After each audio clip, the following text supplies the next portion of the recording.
नमस्ते एवरीवन, आपका मेरे चैनल में बहुत बहुत बहुत स्वागत है। हे एवरीवन, चलिए आज के नए पार्ट को शुरू करते हैं, लव नोस नो बाउंड्रीज का। और किसी ने मुझसे कहा कि स्टोरी को लॉन्ग मत करिएगा, बोरिंग हो जाती है, तो मैं नहीं करूँगी। बस कुछ कुछ पार्ट्स होते हैं जिन्हें दिखाना पड़ता है। और हाँ, जल्दी ही मैं स्टार्ट करूँगी उनकी लव स्टोरी, क्योंकि आसान नहीं है ना, किंग और एक वॉर जनरल के बीच इतना आसान नहीं होगा, इसलिए मैं थोड़ा देर कर रही हूँ, पर मैं जल्दी शुरू करूँगी, ठीक है? क्योंकि मुश्किल तो होगा, ये मतलब अलग अलग एक किंग हो और एक वॉर जनरल हो, उनका मिलना मुश्किल तो होगा। बहुत सी प्रॉब्लम्स आएगी, दूरियाँ आएंगी। लान वांग जी अपने बहुत एफर्ट लगाएगा वो शान को अपना बनाने में, वो उसे फोर्स भी करेगा और उनके बीच दूरियाँ भी आएंगी, बहुत सारा गैप भी हो सकता है। तो मैंने सोचा है जैसा मैं वैसा ही एक्सप्लेन करूँगी। बस बने रहिएगा स्टोरी में, बोर मत होइएगा, ठीक है? मैं भी ज़्यादा बोर नहीं करूँगी, मैं जल्दी जल्दी इस वाले टॉपिक को ख़त्म करती हूँ और उनकी लव स्टोरी स्टार्ट करती हूँ, ठीक है? 2 एपिसोड और वेट कर लीजिए। चलो तो फिर आज के एपिसोड को शुरू करते हैं। दूसरे दिन वो लोग पूरे क्लान को घूमते हैं, जंग क्लान को। बहुत ही छोटा है जंग क्लान और उसके आसपास तालाब ही तालाब है लोटस के। उन्हें यहाँ ज़्यादा वक्त नहीं लगता है, तो दूसरे दिन वहाँ से वो लोग जाने का डिसाइड करते हैं जिन क्लान के लिए। जिन क्लान का सफ़र उनके लिए काफ़ी लंबा हो सकता है, शायद 1 दिन या उससे ज़्यादा का समय उन्हें लग सकता है जिन क्लान पहुँचने में। जंगलान से सुबह सुबह जल्दी ही किंग लान वांगजी, वुशान और शबी के साथ वहाँ से निकल जाते हैं जिन क्लान के लिए। वो बीच में एक गांव में रुककर थोड़ी देर भोजन कर आराम करते हैं दोपहर के समय, क्योंकि घोड़ों को भी आराम की ज़रूरत है। कुछ देर रुकने के बाद और फिर वो फिर से अपना सफ़र शुरू कर देते हैं। रात का अंधेरा छाने लगा है, लेकिन अभी तक उन्हें बीच में कोई भी गांव नहीं पड़ रहा है जहां रुककर वो अपनी रात काट सकें। वो लोग एक जंगल के रास्ते से गुजर रहे हैं। लान वांगजी अपने साइड में चल रहे घोड़े पर बैठे वी वुशान से कहता है, वॉर जनरल वी, क्या यहाँ आसपास कोई भी शहर, गांव या कबीला नहीं आने वाला है? वी वुशान कहता है, किंग, हमें 10 मील और चलना होगा और तभी हमें एक गांव नज़र आने लगेगा। हम आज वहीं रुकेंगे। लान वांगजी नोट करता है और अपना ध्यान सामने कर लेता है। वी वुशान आसपास हर जगह अपनी नज़रों को गड़ाए हुए था। तभी वी वुशान को कुछ तो फील होता है कि जैसे यहाँ कुछ गड़बड़ है। वो समझने की कोशिश करता है कि आखिर वो ऐसा क्या है। लान वांगजी को ऐसा कुछ भी फील नहीं हो रहा है और वुशान इसकी वजह जानता है, क्योंकि वी वुशान डेमोनिक एनर्जी को सेंस कर सकता है और जो भी खतरा है वो इसी से रिलेटेड है। कौन हो सकता है जो यहाँ डेमोनिक पावर का इस्तेमाल कर सकता है? क्या ये किंग लान वांगजी के लिए है? क्या उन्हें कोई नुकसान पहुँचाना चाहता है? वी वुशान इससे पहले लान वांगजी को सतर्क कर पाता कि किंग, हमें रुक जाना चाहिए, इससे आगे हमें नहीं बढ़ना चाहिए, यहाँ कोई खतरा है। लेकिन उससे पहले ही लान वांगजी का घोड़ा तेजी से ऊपर उछल जाता है और लान वांगजी, जो इसके लिए बिल्कुल भी तैयार नहीं था, वो घोड़े से संभल नहीं पाता। वो गिरने ही वाला होता है, लेकिन उससे पहले कि वो ज़मीन को छूता, वी वुशान अपने घोड़े पे से छलांग लगाकर लान वांगजी को अपनी बाहों में ले लेता है। घोड़े की स्पीड तेज थी, इसलिए दोनों ही एक दूसरे के साथ रोल करते हुए थोड़ा आगे तक चले जाते हैं। वो जब रुकते हैं तो लान वांगजी अभी ज़मीन के नीचे था और वुशान उसके ऊपर। दोनों की नज़रें एक दूसरे की नज़रों पर थी। वी वुशान शॉकिंग फेस के साथ लान वांगजी को देख रहा था। वो ऐसा नहीं करना चाहता था और लान वांगजी, वो वुशान को इस तरह अपने इतने करीब, वो भी इतना इंटीमेट सिचुएशन में देखकर उसके अंदर अलग ही फीलिंग आ रही थी। वो अपने हाथ को वुशान की बैक पर ले जाने लगता है और वुशान इसे महसूस कर वो जल्दी से लान वांगजी से उठकर खड़ा हो जाता है और लान वांगजी की ओर हाथ बढ़ाते हुए कहता है, किंग, मुझे माफ़ कीजिएगा, क्या आप ठीक हैं? आपको कुछ हुआ तो नहीं? लानवांग जी ऊशियान का हाथ पकड़कर अपनी जगह पर खड़ा हो जाता है और अपना सर नामे शेक करते हुए कहता है, मुझे कुछ नहीं हुआ, मैं ठीक हूँ। ऊशियान अब हर जगह को देखता है। आखिर किंग लानवांग जी का घोड़ा अचानक से अनबैलेंस कैसे हुआ? ऊशियान उस जगह पर जाता है और जमीन को छूता है। हाँ, उसका शक सही है। यहाँ ब्लैक एनर्जी का इस्तेमाल किया गया है। लानवांग जी उसके पास आता है। वो भी अपने हाथ को उस जगह पर रखता है। वो कहता है, ब्लैक एनर्जी? विभूषण कहता है, जी किंग, यहाँ ज़रूर कोई है जो हम पर नज़र रखे हुए है। ऊशियान अपनी जगह पर खड़ा होता है और कहता है, कौन है यहाँ पर? सामने आओ। तभी एक पेड़ से किसी इंसान के ज़ोरों से हंसने की आवाज़ आती है। लानवांग जी और ऊशियान दोनों उस ओर देखते हैं। वहाँ ब्लैक क्लोथ्स में एक पर्सन पेड़ पर बैठा हुआ है। वो कहता है, मानना पड़ेगा, तुमने तो बड़ी ही चालाकी से अपने किंग को बचा लिया, वरना आज तो तुम्हारे किंग इस दुनिया से जा चुके होते। ज़रा उस तरफ देखो। ऊशियान और लानवांग जी एक तरफ देखते हैं जहाँ पर वो इशारा कर रहा था। उस पूरी जगह को गौर से देखने पर पता चलता है कि वो उस पूरी जगह पर नुकीले कीलों को सजाया गया था और उन कीलों पर जहर लगा हुआ है। अगर किंग लानवांग जी को ऊशियान ने नहीं पकड़ा होता और उसे लेकर दूसरी दिशा में नहीं गया होता तो लानवांग जी उन कीलों की तरफ जाकर गिरता और आज किंग की जान जा सकती थी। ऊशियान को यह सोचकर ही बहुत गुस्सा आता है। वो गुस्से से कहता है, कौन हो तुम? तुम्हें देखकर तो नहीं लगता कि तुम किंग को मारना चाहोगे। किसने भेजा है तुम्हें यहाँ? वो इंसान कहता है, अरे वाह, आप तो कमाल है। मानना पड़ेगा, है तो बड़े तेज दिमाग वाले आप। मेरा नाम शुयांग है, लेकिन मैं ये नहीं बताऊंगा कि मुझे यहाँ किसने भेजा है। ऊशियान अपने एक हाथ को आगे कर एक मंत्र पढ़ता है और शुयांग की फिंगर से एक शाइनिंग वाली रोप्स बंद कर उसे पेड़ से जमीन पर ऊशियान के सामने खींच लेती है। शुयांग जमीन पर गिर जाता है। वो जमीन से उठते हुए कहता है, वाह, आपके पास तो नए नए आविष्कार भी हैं। आपको नहीं लगता कि इसका इस्तेमाल आपको मुझ पर नहीं किसी और पर करना चाहिए? ये कहते हुए शुयांग लानवांग जी की ओर इशारा कर रहा था। लानवांग जी ने भी ये सुना। ऊशियान को जब ये बात समझ आती है, वो गुस्से से उसकी ओर बढ़ते हुए कहता है, बताओ, किसने भेजा है तुम्हें यहाँ? शुयांग कहता है, हिम्मत है तो पता कर लो। यह कहकर शुयांग दूर जाकर अपनी तलवार को शमन कर लानवांग जी की ओर अटैक करने को बढ़ जाता है, लेकिन लानवांग जी के सामने तुरंत ऊशियान आकर उसके अटैक को डॉस कर देता है और दोनों के बीच फाइटिंग शुरू हो जाती है। लानवांग जी दूर खड़े फाइटिंग को देख रहा था। नहीं, वो तो ऊशियान की हैंडसमनेस को एडोर कर रहा था। उसे अभी जो हुआ उन सब से कोई मतलब नहीं है। उसे मतलब है तो इस वीवूशियान से, जो अभी फाइटिंग करते हुए बहुत ही ज़्यादा अट्रैक्टिव लग रहा है। लानवांग जी वो याद करता है कि कैसे वीवूशियान का सारा बॉडी वेट उसके ऊपर था। ये सोचकर लानवांग जी का दिल तेजी से धड़क जाता है। उसके ईयर्स रेड हो जाते हैं। उसके फेस पर अचानक ही एक छोटी सी स्माइल आ जाती है। वो अब उन कीलों को देखता है जो ज़मीन पर गड़ाई गई हैं। इनका इस तरह यहाँ पर रहना दूसरों के लिए जानलेवा हो सकता है। वो अपनी तलवार से उस पूरे सेटअप को नष्ट कर देता है जो उसके लिए तैयार किया गया था और अपना पूरा ध्यान वापस से वीवूशियान और शुयांग की फाइटिंग में कर देता है। ऊशियान के आगे शुयांग ज़्यादा देर नहीं टिक पाता। वो एक आखिरी वार उस पर करने ही वाला होता है, लेकिन अचानक ही कोई शुयांग और ऊशियान के बीच में आ जाता है और शुयांग को कवर कर लेता है। ऊशियान अपनी तलवार को तुरंत रोक देता है। सामने वाइट क्लॉथ में सुंदर सा लड़का खड़ा हुआ था, शुयांग को कवर किए हुए। लानवांग जी भी ये देखता है।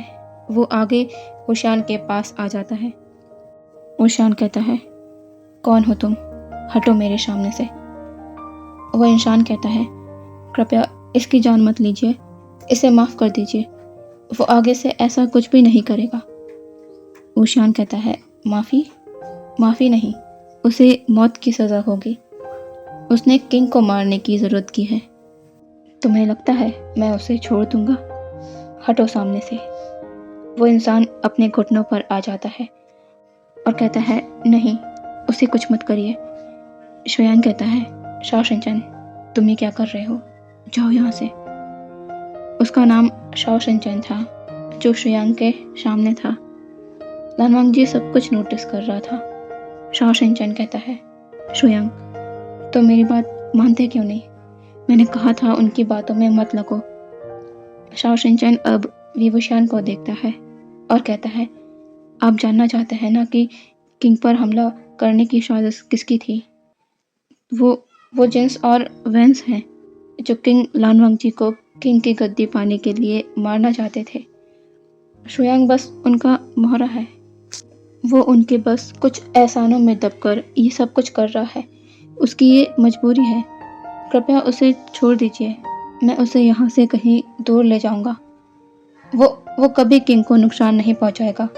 मेरी बात का विश्वास कीजिए। वी वुशान कहता है, क्या तुम नहीं जानते? किंग लान वांगजी के खिलाफ साजिश करने की एक ही सज़ा है, वो है मौत। यह कहकर वुशान आगे बढ़ने वाला होता है, लेकिन वो रुक जाता है जब लान वांगजी कहता है, वॉर जनरल वी, रुक जाइए, उन्हें जाने दीजिए। वी वुशान पलटकर किंग लान वांगजी को देखता है और कहता है, किंग, लेकिन इसने आपको मारने की कोशिश की है। लान वांगजी कहता है, लेकिन उसने जिन्स और वेंस के कहने पर यह किया है। इसमें सारा दोष उसका तो नहीं। तुम दोनों जा सकते हो यहाँ से। शाओ शिनचैन किंग लान वांगजी को बो करते हुए कहता है, आपका धन्यवाद किंग, हम आपके इस उपकार को कभी नहीं भूलेंगे। हम यहाँ से कहीं दूर चले जाएंगे।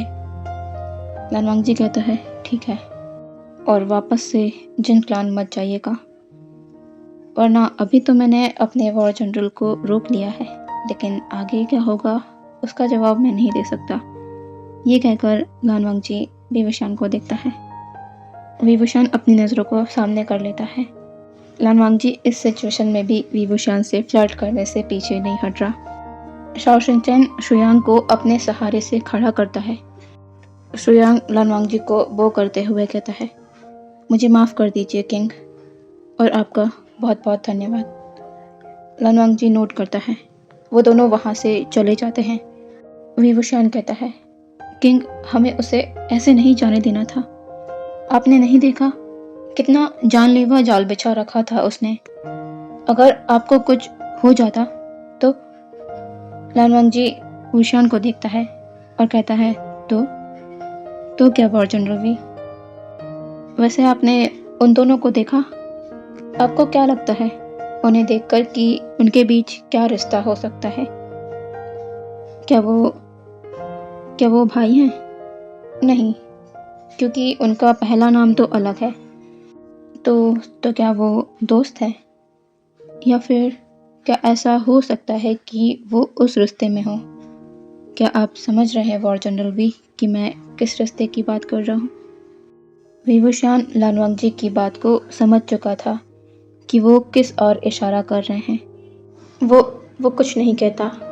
लान वांगजी वुशान के करीब आता है और कहता है, जवाब दीजिए, क्या वो उस रिश्ते में थे?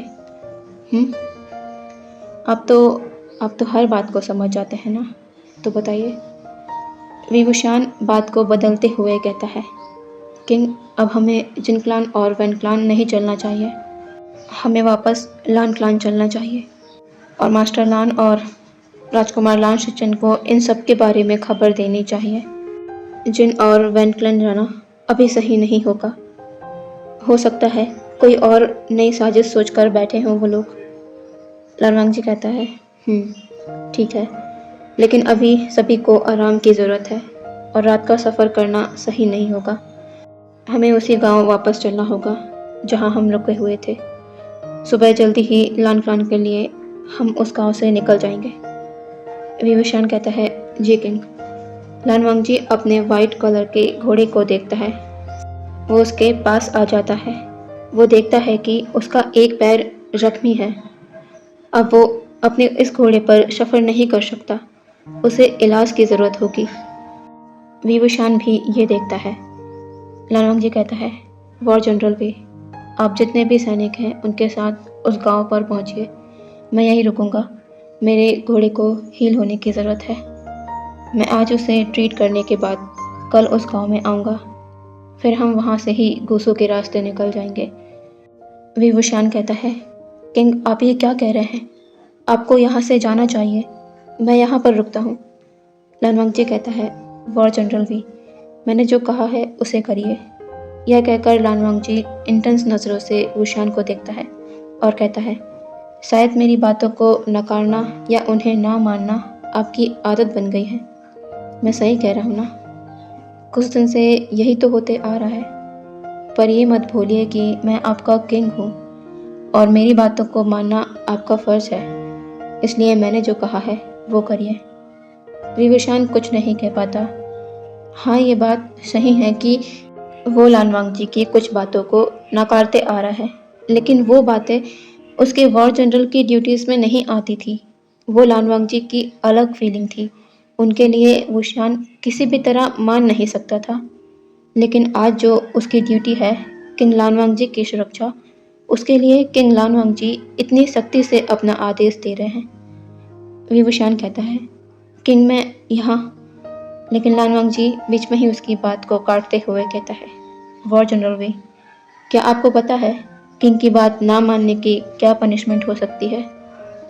हाँ, लेकिन मैं आपकी जान नहीं लूँगा, ना ही आपको अपने पद से हटाऊँगा। लेकिन फिर भी मेरी दी पनिशमेंट आपके लिए ज़िंदगी भर के लिए यादगार ज़रूर हो सकती है। क्या आप वो चाहते हैं? लानवांग जी बहुत ही अलग इमोशन भरी आंखों से विभूषण को देखकर ये कह रहा था। विभूषण लानवांग जी की आंखों में देखकर जान गया था कि वो जो लानवांग जी की आंखों में इतने दिनों से देखकर इस बात को जुटलाते आ रहा था कि नहीं, ऐसा नहीं होगा। किंग लानवांग जी उसके बारे में ऐसा कैसे सोच सकते हैं? वो आज उसे गलत होता हुआ नजर आ रहा था। लानवांग जी कहता है, वॉर जनरल वी, जाइए। विभूषण अभी तो लानवांग जी के सामने और नहीं रुक पाएगा। वो लानवांग जी को बो करता है और वहां से मुड़ जाता है। वो सैनिकों के साथ उस गांव की ओर चला जाता है। उनके जाने के बाद लानवांग जी एक गहरी सांस छोड़ता है। वो विभूषण को अपने सामने और देखता तो शायद अपनी फीलिंग को नहीं रोक पाता। इसीलिए यही सही है कि वो यहाँ से चला जाए। लानवांग जी अब अपने घोड़े के पास आकर उसके पैर को हील करने लगता है। उसे ट्रीट करने के बाद लानवांग जी एक पेड़ के नीचे बैठ जाता है और पास में ही उसने आग जला ली थी, क्योंकि रात के वक्त ठंड बढ़ चुकी थी और इस जंगल में जानवरों का खतरा भी हो सकता है, इसलिए आग का जलाना ज़रूरी है। लानवांग जी उस आग को देखते हुए कुछ सोचने लगता है कि कैसे जब से उसने होश संभाला है, उसने अपने आप को मजबूत बना रखा था कि वो ज़िंदगी भर अकेला रहेगा। वो किसी को भी अपनी ज़िंदगी में शामिल नहीं करेगा। उसका एक ऐसा सच है जो वो किसी से नहीं कह सकता। लेकिन महल में आने के बाद विभूषण से मिलकर उसे देखकर वो क्यों अपने उस रास्ते से भटक गया जिस पर चलने का उसने सोचा था कि वो किसी को भी अपनी लाइफ में नहीं आने देगा। लेकिन अब वो वुशान की ज़िंदगी में शामिल होना चाहता है। लानवांग जी अपनी आंखों को बंद करता है। हाँ, उसे विभूषण से प्यार हो गया है। एक लड़के को दूसरे लड़के से प्यार हो गया है, लेकिन वो अपने आप को अब नहीं रोक पा रहा। ऐसा करने से वो अब पीछे नहीं हट सकता। लानवांग जी के ये ख्याल तब टूटते हैं जब उसे अपने कान में घोड़े के करीब आने का साउंड आता है। वो अपनी आंखों को नहीं खोलता। तभी उसे महसूस होता है कि कोई उसके पास आकर थोड़ी दूरी पर खड़ा हो गया है। लानवांग जी अपनी आंखों को बंद रखते हुए ही कहता है, वॉर जनरल वी, आपने इस बार भी मेरी बात नहीं मानी। तो आज के पार्ट को मैं यहीं रोकती हूँ। आज थोड़ा सा काम है क्योंकि कल है शिवरात्रि, थोड़ा सा बिजी हूँ मैं। ओके, इसलिए छोटा पार्ट ले आई। कल मिलते हैं नए पार्ट के साथ। Bye bye.